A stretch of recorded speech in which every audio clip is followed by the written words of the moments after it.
Hey, this is Noman from Team TTH, also known as Team Tryhard. Over the weekend, we had Atlanta for Springfest, and I made top 8 with Messiah Deletor, Delete Messiah, whatever you want to call it. I'm going to go into the deck, just give you a rundown on some of the card choices and why I played this deck. So before I get into it, I want to give a couple shout-outs, just so we can get it done with over in the beginning. Shout-out number 1 is to my sponsor, Top Games, Isaac. Without him, I really wouldn't be here, I wouldn't be able to travel, etc., help me out and everything. So I'm trying to keep it a little short, but if it wasn't for him, I wouldn't have any of these tops. I wouldn't have access to like playing just games in general. I just wanted to know how grateful I am. Number 2, Solemn Vanguard and Zero Damage Gaming. They provided me with this beautiful mat right here. If you're interested in any mats, be sure to check out zerodamagegaming.com. Use my promo code ROLLTIDE for 10% off, ROLLTIDE, and get yourself a mat or whatever. They're always coming out with new designs and stuff, so be sure to check that out.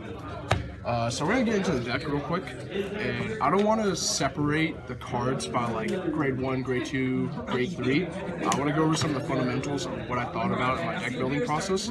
So we're going to start out with starter cards. We're going to have the obvious starter for these, 4 Stride Fodder,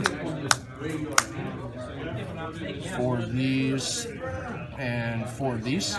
So essentially, you can find out more info on my other deck profiles, but essentially the point of starter cards is very self-explanatory. These are the cards that start your engine, allow you to plus more cards, allow you to play the game, just give you free advantage, and they also have like very little to no cost to fulfill. So we played this starter right here because not only is it an instant soul, but it draws you a card as well. And I'll get into the ratios of why I cut down some ratios solely because of this card right here. Obvious starter draws your card free. This one right here I've been questioned on a lot throughout the event. So not only is he just a free requirement of like swinging, discard a card, draw a card, and bind a card. So the boogeyman of this event is Ezel and Anj, as far as I'm aware. But you have like other decks, but they all play like all starters and don't really have like problematic cards. So whether you go first or second against Ezel, you can just call this card, swing, and at the end of the battle, you retire himself, discard a card, draw a card, and you can bind your starter face down. It's also really good to hit like Shizuku, whatever that Anj card is called. So we played 4 of these right here. They serve as a starter card as well as a removal card. I like cards with multiple functions in them, and that's why we played 4 of these right here. You want to see it immediately, even after your mulligan. Next is 4 Stride Fodder. These are pretty self-explanatory.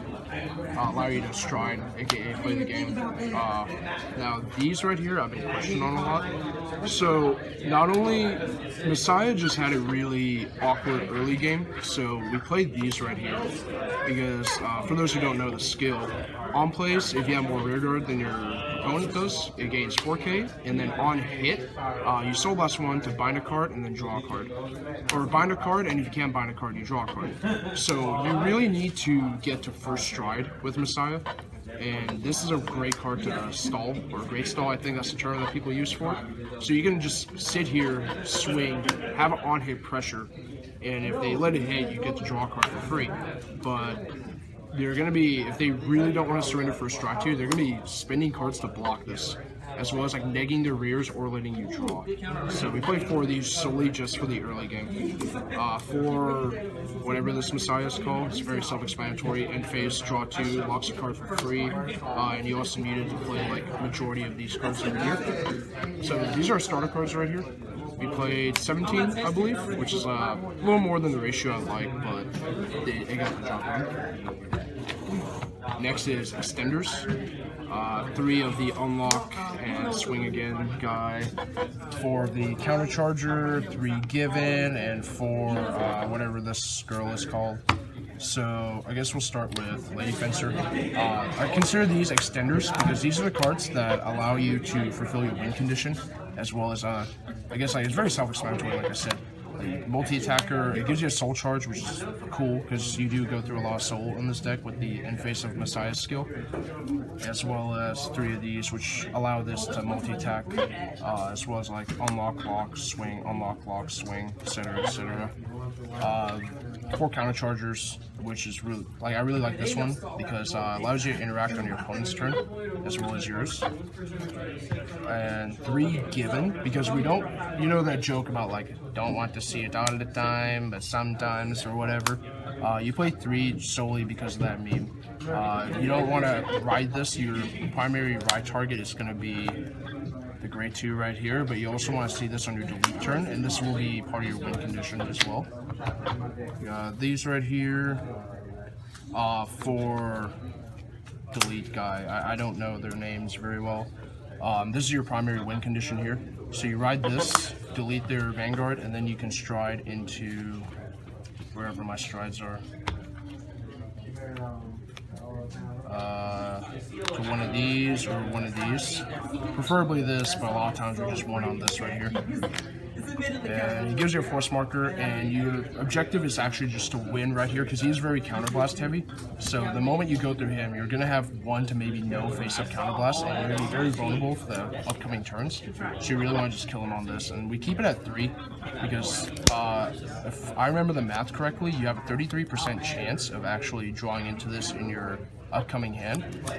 So I don't want to focus on, I guess, like how much you'll see it for the upcoming turns solely because of the nature of Vanguard, because your opponent can hit a crit trigger and lower your dex count by 1, or you can even hit a draw trigger and draw an additional card. So numbers vary after your first turn, but all you need to know is like your chances gradually increase the longer you play the game to see this, and you always want to see this second or third stride, preferably second stride. Trigger lineup next, all brand new triggers. So the point of the brand new triggers is when you delete your opponent's Vanguard and they hit a new trigger and you don't hit an old one, it increases, it lowers the amount of cards they have to spend to guard. So you also want to hit your new triggers just to balance it out, as well as like shield being really important because your G guards are really bad in this matchup right here, or just in general. Like Link Joker has like trash G guards. So we just played all new triggers. You don't have to worry about the bind heal trigger to counter charge because you maxed out on the counter charger on your opponent's turn. So a lot of your G guards are kind of free when you are G guarding with one of these or these, because you'll just counter charge one when you knock it. And just keep it with brand new triggers. And if you hit a brand new trigger and they don't hit a new trigger, they have to spend more cards to guard. More common sense. And that's essentially why we just play brand new ones. Strides are next. So, where is it? Just gonna organize this. For Basaltus, best first stride, really good late game as well. Draws you a card, locks cards, unlocks cards, allows your multi-attacks. We play 2 of Trans-Else. I really didn't want to play this card very much, but a lot of times I figured out in testing that I'm just stalling to get to Integral, which is your main win condition of the deck. So this is going to help you bind some time by just like locking opponent's full board, and then you can just survive for 1 more turn just so you can have 3 face-up Messiahs in your G-Zone. This, awful. I wouldn't play this ever again. Just grade 1 or greater guard restrict is not good with brand new PGs in the game, as well as like Bermuda being able to hard guard this with Ellie's. 1 star can never touch this. He's really good on a delete turn. So if you delete your opponent's Vanguard, they're at 0, and you swing 36, 36, 37, 30, whatever, 38. Still like a secondary win condition, I guess. Now these 2 cards are very important. The obvious Integral and the Amnesty Messiah. So Amnesty Messiah is one of the very few cards that can work alongside with a non-Messiah Vanguard. Every game I've won, I have just delete Amnesty, delete Amnesty. I've only went into delete Integral like maybe once or twice throughout the event. That's pretty self-explanatory. And then next up we have horrible G guards. Destiny Eagle, I guess for like mirrors. The mirror did come up. 2 of this because I guess it gives you big shields sometimes. 2 of this to lock back row, and 1 of this. So Lacus is actually one of the few G guards I actually went into a lot.